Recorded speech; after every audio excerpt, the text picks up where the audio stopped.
രജത് ആറിന്റെ body lab എന്ന പുസ്തകമാണ് ഇന്ന് എൻ്റെ കയ്യിലുള്ളത്. 250 രൂപയാണ് ഈ പുസ്തകത്തിന്റെ വില. ഒരു മെഡിക്കൽ കോളേജിലെ ഡയസെക്ഷൻ ലാബിലിരിക്കുന്ന ഒരു ടീച്ചറിന്റെ കഥയാണ് ഈ പുസ്തകം എന്ന് വേണമെങ്കിൽ പറയാം. ത്രില്ലർ സീരീസ് ഇഷ്ടപ്പെടുന്നവർ തീർച്ചയായും ഇഷ്ടപ്പെടുന്ന ഒരു ബുക്കാണ്, അല്ലെങ്കിൽ ഒരു തവണയെങ്കിലും വായിച്ചു നോക്കാവുന്ന ഒരു ബുക്കാണിത്. കാര്യം നമ്മൾ ഒട്ടും എക്സ്പെക്ട് ചെയ്യാത്ത രീതിയിലാണ് ഈ ബുക്ക് നമ്മൾ കൊണ്ടുപോകുന്നത്. ആദ്യം ഈ ബുക്ക് വായിക്കുമ്പോൾ എനിക്കുണ്ടായ ഒരു ഫീലിംഗ് എന്താണെന്ന് വെച്ച് കഴിഞ്ഞാൽ ബോറിംഗ് ആയിരുന്നു. സ്റ്റാർട്ടിങ് സെക്ഷൻ എനിക്ക് അത്ര ഇഷ്ടമായില്ല.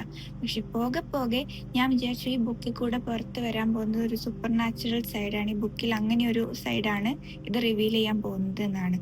പക്ഷേ അങ്ങനെ ആയിരുന്നില്ല. ഒരു ഒരു എന്താ പറയുക, ഒരു ഈവിൾ സൈഡുള്ള ഒരു ഡോക്ടറിൻ്റെ അതിക്രൂരമായ ചില സംഭവങ്ങൾ പുറത്തു കൊണ്ടുവരികയാണ് നമ്മുടെ കഥാനായിക ഈ പുസ്തകത്തിൽ ഈ ഒരു ജേണി കൂടെ ചെയ്യുന്നത്.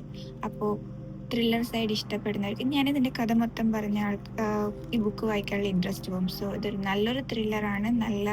നല്ലൊരു എക്സ്പീരിയൻസ് ആയിരിക്കും ഈ ബുക്ക് വായിക്കുന്നത്. ഒരൊറ്റ ഇരിപ്പിന് തന്നെ നമുക്ക് ഒരു ട്രെയിൻ ജേണിയിലൊക്കെ കംപ്ലീറ്റ് ഫിനിഷ് ചെയ്യാവുന്ന ഒരു ബുക്ക്. ഒരു 200 സംതിങ് പേജസ് ഇതിനുള്ളൂ. ഒരു ട്രെയിൻ ജേണിയിലൊക്കെ നമുക്ക് സുഖമായി ഫിനിഷ് ചെയ്യാവുന്നതേ ഉള്ളൂ. നല്ലൊരു ബുക്കാണ്, നല്ലൊരു എക്സ്പീരിയൻസ് ആണ് ഇത് വായിക്കാൻ. അപ്പം 250 രൂപയേ ഉള്ളൂ. ഒന്ന് ട്രൈ ചെയ്ത് നോക്കും.